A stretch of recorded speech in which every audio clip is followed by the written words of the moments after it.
After the pandemic, rural areas saw rates of people experiencing homelessness increase faster than in urban parts of the United States, including in Indiana. Since then, increases in rural areas have continued to match urban areas. Benta Boutier has more on the unique challenges this creates.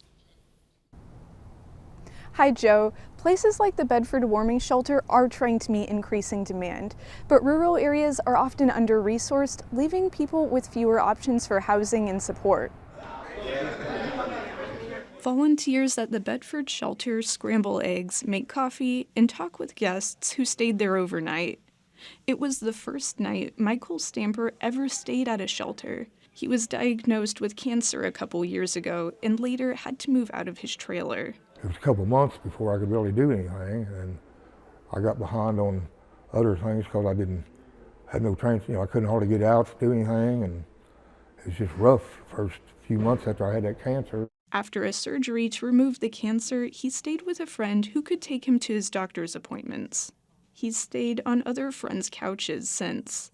Stamper has lived in Lawrence County for the last 20 years and is on SSI. Before, he'd worked in factories, machine shops, and as a roofer. Dealing with, I lost my housing, and I've never had to deal with anything like this before. But I think Heather, she's helped me out quite a bit. I've got to fill out some applications for some apartments today. Heather Flynn runs the Bedford Warming Shelter, which starts overnight services in November that last until April. She offers case management year-round.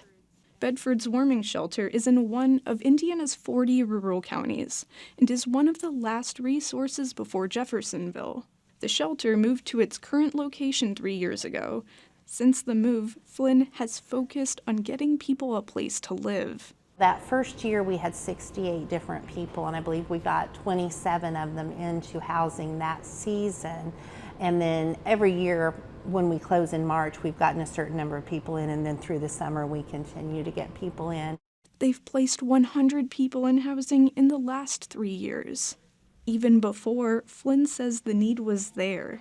Lawrence County's housing stock is aging, with about 20% built before 1940. And as of 2022, the county had about 600 fewer vacant and available homes than it did 9 years ago. Rent is cheaper in Indiana's rural areas, including Lawrence County. But in 2021, median income and cost of housing diverged for renters and hasn't recovered. We may have someone who has the income, they may get Social Security every month, they may have some money saved up, but they just need that little extra money to be able to get the deposit and get into a place. Indiana's point-in-time count in 2019 reported 8 people experiencing homelessness in Lawrence County. This year's count reported 45 people. This year, Greene and Owen counties reported no people experiencing homelessness. Flynn says these are probably all undercounts. Mary Morgan with Heading Home says getting an accurate count is hard. The state and federal government gauge an area's need using these counts, but it takes resources and people to do a count. Her organization launched in 2021 and combats homelessness in South Central Indiana. Initially, Heading Home tried to build relationships from Monroe County to Morgan, Lawrence, Martin, Owen, and Greene counties.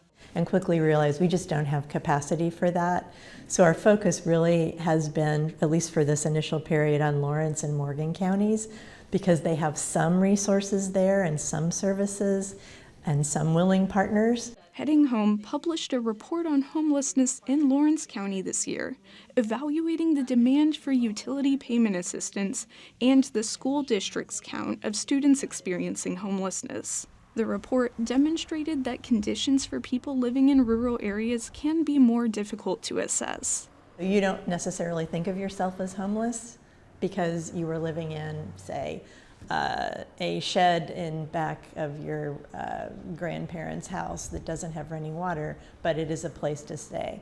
By federal standards, that would be considered homeless because it's not fit for human habitation. But people might not see it that way.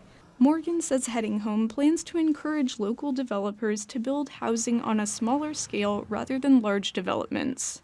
A housing task force that includes Flynn and Lawrence County trustees started as a way to address issues identified in the report. Flynn is now part of Heading Home's Built for Zero team. Stamper says at first he didn't know what to do or what help was available. If the Bedford Warming Shelter wasn't there, he might have tried to move back in with one of his parents in Ohio or Kentucky. They'll help you with the deposits and your first month's rent, so that's a big plus there. I mean, and then if I do find it, when I do find a place and get out on my own, I'm going to come down here and help them do some volunteer work here to, to kind of pay it back. The 2024 point-in-time count shows the number of individuals experiencing homelessness increased across all continuum of care categories and shelter statuses. Rural areas in the U.S. had the highest increase of chronic and unsheltered homelessness.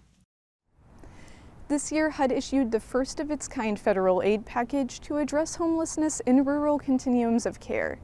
Reporting in Bedford for Indiana News Desk, I'm Ben Taboutier.